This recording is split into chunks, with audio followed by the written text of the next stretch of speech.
Akun dari penggemar EXO dan juga akun dari penggemar BTS itu ditangguhkan. Katanya sih karena kayaknya ada something deh yang terjadi ya antara J-Friend dan juga Sound Music. Karena guys,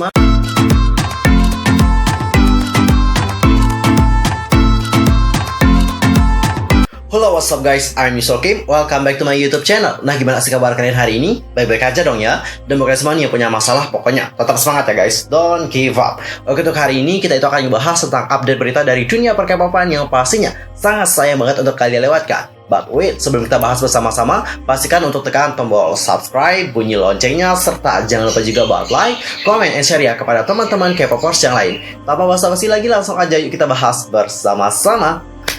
Oke guys, untuk pertama kita akan mulai dulu ngebahas tentang salah seorang idol K-pop yang dikabarkan akan segera menikah. Siapakah dia? Jadi guys, idol yang aku maksudkan adalah Yuna Kim. Jadi untuk informasi aja ya, Yuna Kim ini merupakan ex-member dari The Ark. Nah, secara langsung dia itu telah mengumumkan bahwa dirinya akan segera menikah dan memutuskan pensiun dari industri hiburan. Yuna Kim juga menyatakan dirinya ini sudah menetap di Amerika loh guys sejak tahun 2019, dikarenakan agensinya di Korea juga tidak memungkinkan lagi nih untuk beroperasi secara normal.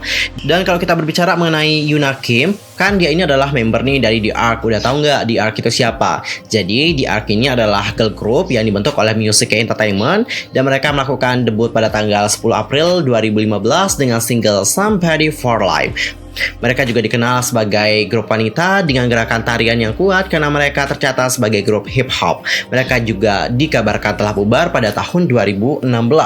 Dan mengenai bubarnya dari The Ark, Yuna Kim telah menyatakan bahwa mereka itu tidak punya kekuatan untuk mengatur tentang hal tersebut dan saat itu ada masalah juga dengan agensi dan debut mereka juga tidak mendapatkan respon yang baik. Nah, main vokalnya juga bahkan harus keluar dari agensi dikarenakan masalah pita suaranya. Dan ketika mereka mencari vokalis utama yang baru, grup tersebut akhirnya dibubarkan. Dan saat itu masing-masing dari anggota The Ark juga sudah melakukan yang terbaik semampu mereka.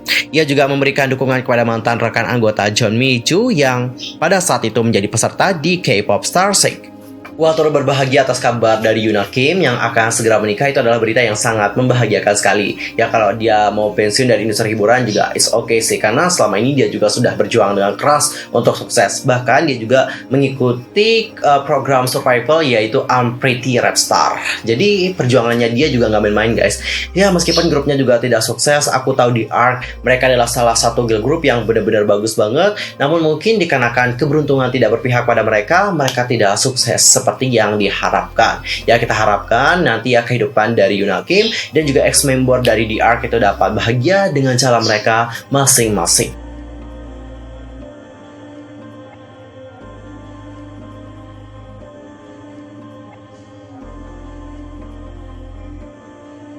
Dan sekarang kita akan masuk ke berita yang kedua. Ini juga masih berita yang membahagiakan ya. Datangnya dari Lee Seung-gi yang dikabarkan berkencan. Wow, dengan siapa Lee Seung-gi berkencan? Kabar hubungan asmara dari aktor-aktris Lee Seung-gi dan Lee Da-in ini cukup mengagetkan para penggemar. Nah guys, ternyata hubungan asmara mereka ini telah menjadi rahasia umum loh guys, dikarenakan Lee Seung-gi sudah memperkenalkan Lee Da-in sebagai pacarnya kepada rekan dan juga keluarganya.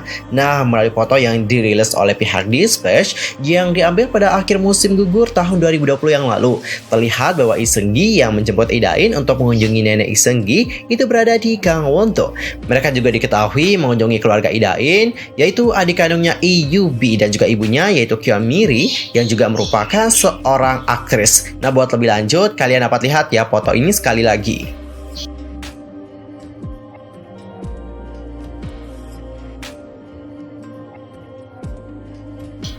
Wow, hubungan mereka benar-benar romantis ya guys. Dan selain itu agensi juga telah mengkonfirmasi bahwa Lee Seung-gi dan Lee Da-in memang telah berkencan selama 5-6 bulan. Nah, itu Entertainment menjelaskan lebih lanjut bahwa setelah mengkonfirmasi langsung bersama dengan Lee Da-in, benar mereka mulai berpacaran untuk lebih mengenal satu sama lain dalam waktu 5-6 bulan lalu. Setelah sebelumnya hanya Son Bae-hubei mohon dukungannya agar hubungan mereka itu berjalan dengan lancar. Pasti kita dukung dong ya Pak. Dan selain itu dilansir dilansir dari Sport Chosun, Lee Seung-gi dikabarkan itu telah memutuskan untuk tidak lagi memperpanjang kontraknya nih guys dengan agensinya yaitu Hook Entertainment. Untuk informasi ya, Hook Entertainment ini adalah agensi dari Lee Seung-gi sejak debutnya pada tahun 2004 lalu sebagai seorang penyanyi. Dan sekarang saat dia udah keluar dari Hook, Lee Seung-gi dikabarkan akan mendirikan agensi sendiri bersama dengan ayahnya. Dan Hook Entertainment sendiri telah mengkonfirmasi bahwa kontrak Lee Seung-gi itu habis pada tanggal 31 Mei dan Lee Seung-gi langsung akan mendirikan agensinya sendiri. Wah, ini berita yang sangat menggembirakan banget ya. Lee Seung-gi dikabarkan kencan dengan artis yang cantik juga yaitu Lee In. Kita harapkan semoga hubungan mereka langgeng, tidak ada masalah dan juga sampai di jenjang pernikahan nanti. Dan berbicara mengenai Lee Seung-gi yang sekarang udah ngebuat agensi baru, memang sih guys, ini itu adalah hal yang dilakukan oleh aktor, aktris dan juga para idol K-pop di masa yang sekarang ini. Kebanyakan dari mereka itu pasti kalau udah punya dana yang besar, itu akan ngebuat agensi mereka sendiri. Kenapa sih mereka itu harus ngebuat agensi mereka sendiri? Kenapa nggak tetap di agensi mereka saat ini? Karena guys, kalau mereka berada di agensi mereka sendiri, itu nanti pendapatannya akan lebih banyak lagi. Pendapatannya itu juga nggak hanya datang dari aktivitas mereka sendiri saja, tapi pendapatannya juga akan datang dari banyak hal. Ada yang akan berinvestasi sama mereka. Nah, nantinya investasi-investasi ini juga akan mendukung perkembangan mereka untuk mendapatkan kehidupan yang lebih baik lagi, terutama dalam berkarir. Dan kalau mereka udah punya agensi sendiri, ini akan membuktikan seberapa berkualitasnya mereka dan juga seberapa kayanya mereka.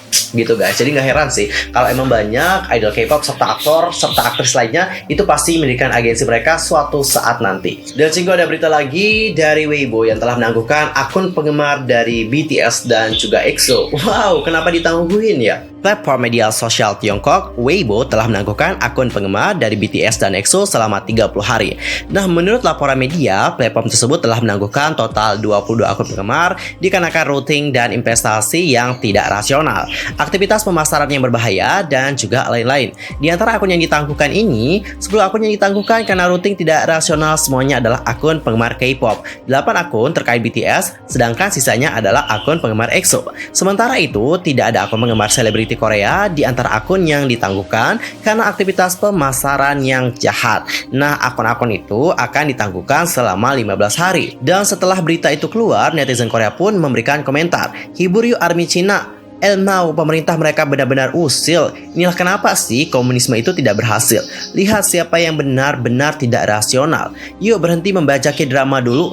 Kedengarannya lebih seperti larangan tidak rasional ya." Oke, sekarang kalian udah tahu kan ya kenapa akun dari penggemar EXO dan juga akun dari penggemar BTS itu ditangguhkan. Katanya sih dikarenakan pemasaran yang tidak baik kayak gitu. Ya, kita juga tidak tahu sih pemasaran yang tidak baiknya seperti apa. Dan kalau kita berbicara ya mengenai komentar dari orang-orang Korea itu benar-benar parah banget ya. Yuk berhenti ngebaca K-drama dulu. Oh my god.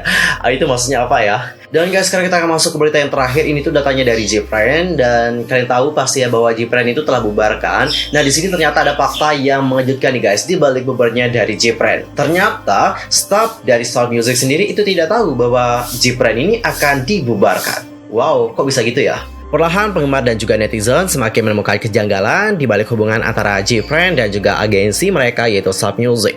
Pada tanggal 22 Mei lalu, J-Friend secara resmi telah dibubarkan oleh agensi mereka yaitu Sound Music. Agensi yang menerbitkan girl group pertama mereka di tahun 2015 silam itu mengumumkan kabar yang sangat disayangkan, mengungkapkan bahwa ke-6 member kompak memutuskan untuk tidak memperpanjang kontrak bersama dengan agensi. Selain itu, Sowon bersama dengan member yang lain juga tidak dapat menggunakan nama J-Friend kembali dikarenakan untuk hak cipta namanya itu sudah didaftarkan di bawah agensi Sound Music. Banyak penggemar yang masih tidak dapat menerima fakta mengejutkan tersebut. Tidak terkecuali seorang trainer idol K-pop yaitu Im Ji-woong yang membagikan sedikit informasi terkait pemutusan kontrak dari J-Friend. Melalui channel YouTube-nya, Im Ji-woong mengatakan, "Aku telah berbicara dengan staf yang bekerja di Sound Music dan mereka mengatakan bahwa mereka baru mengetahui pembubaran J-Friend melalui media." Pernyataan staf seperti yang diutarakan oleh Im Ji-woong ini menimbulkan tanda tanya besar di kalangan netizen yang merasa tidak percaya dan juga merasa tidak masuk akal, mengingat kabar sebesar itu tidak diketahui sama sekali oleh para staf yang bekerja di agensi tersebut. Wah, ini makin complicated dan juga makin complicated. Dari hal ini dapat kita simpulkan memang kayaknya ada something deh yang terjadi ya antara J-Prank dan juga Star Music. Karena guys, masa staff agensinya aja nggak tahu tentang pembubaran mereka? Gimana dong ya? Mereka aja yang jadi staff itu terkejut. Bagaimana dengan kita yang sebagai penggemar yang lihat bahwa adem ayem nih J-Prank, nggak ada berita-berita yang buruk, tiba-tiba dikasih berita seperti itu. Jadi kayak benar-benar aneh dan juga masih banyak konspirasi yang tersembunyi di dalamnya. Aduh ya Allah, ini sumpah sih akan menjadi misteri dari K-pop yang benar-benar sangat misteri banget dan juga butuh penjelasan untuk dapat diungkapkan. Nah, di saat seperti ini kita sebenarnya membutuhkan Dispatch ya untuk mengungkapkan apa yang sebenarnya terjadi. Hello Dispatch, are you still live? Coba dong keluar Dispatch ya dan coba ungkapin apa yang terjadi di balik Star Music dan juga J-Prank. Oke Cinggu, sekian aja untuk hari ini. Aku mohon maaf kalau ada kesalahan, beda ucapan, sikap, tindakan dan sebagainya. I'm so sorry banget. Dan mungkin ada kesalahan informasi, silahkan koreksi aku dengan cara komen di bawah. See you next time di video berikutnya. Thanks for watching. Annyeong. Kamsahamnida.